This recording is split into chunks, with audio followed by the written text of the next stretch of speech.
नमस्ते। हमारे माँ बहन भाई सभी को प्रणाम करते हैं।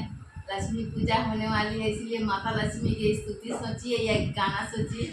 हम लोग गाने जा रहे हैं, आप लोग जरूर सुनिएगा। हमारे चैनल को आप लोग सपोर्ट कीजिएगा और सब्सक्राइब कीजिएगा।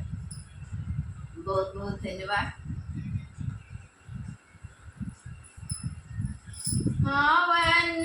विष्णु प्रिया लक्ष्मी हमारी घरवा हो कि सुन हो मैया ना हो मैया उल्लू पे सवार हो के आजा मैया ना मैया उल्लू पे सवार मैया आजा मैया ना। आवन विष्णु प्रिया लक्ष्मी हमारी घरवा हो कि सुन हो माता ना हो मैया उल्लू पे सवार हो के आजा मैया ना मैया उल्लू पे सवार मैया आजा मैया ना। आसन जे दिहबा तो के कमल के फुलवा हो कि सुन हो माता ना हो माता आसन जे दिहबा तो के कमल फुलवे ना मैया आसना जे दिया हो मैया कमल फुलवाना। हो मैया आसन जे दिहबो तो के कमल फुलवे ना मैया आसना जे देवो तो के कमल फुलवाना। धन दुर्बा पान सुपारी लवली लक्ष्मी मैया हो कि सुन हो माता ना हो मैया घटवा में रह के तू पूजा ले ना मैया घाटावा में रहे तू पूजा ले ना। धन दुर्बा पान सुपारी लवली लक्ष्मी माता हो कि सुन हो मैया ना हो मैया घटवा में रह के तू पूजा ले ना मैया घाटावा में रहे तू पूजा ले ना। धूप दीप जले हो पवित्र जे शोभा लागे सुन हो माता ना हो मैया या गुरा चंदन सोहेले हूँ मैया ना मैया गुरा चंदना सोहे मैया नंदना।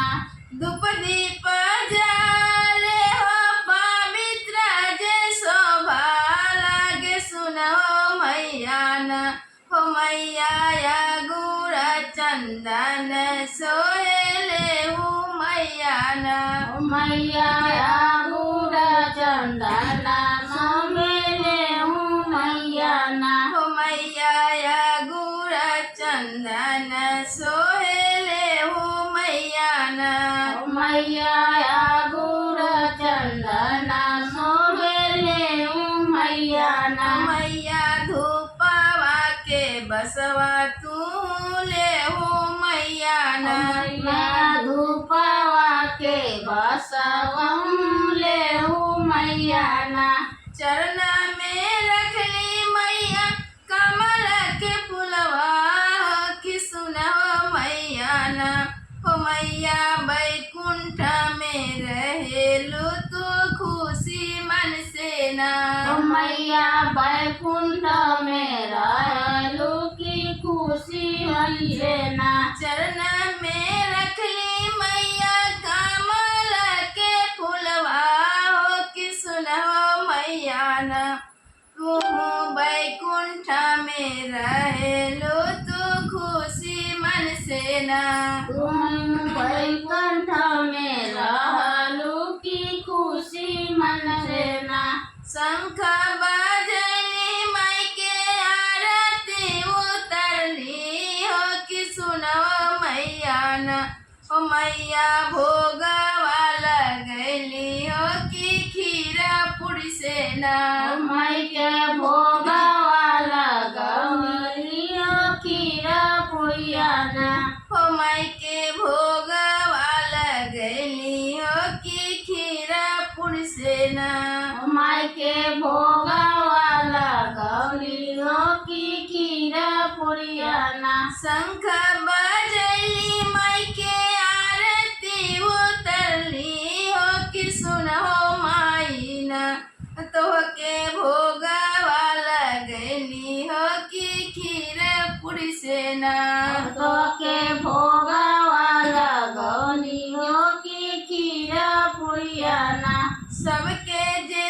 दियलो मैया अरबा खरबा धनवा हमके दिहना अपने चरण में मनवा हो कि हमके लगैहना अपने चरण में मनवा मैया हमके लगैया सबके जे दियलो मैया अरबा खरबा धनवा हमके दिहना अपने चरण में मनवा हो कि हमके लगैहना अपने चरण में मनवा हो कि हमके लगैया मैया पानिया शीशवा की हमके दिहना मैया अपने शिशवा मैया हमके दियाना मैया पानिया शीशवा की हमके दिहना मैया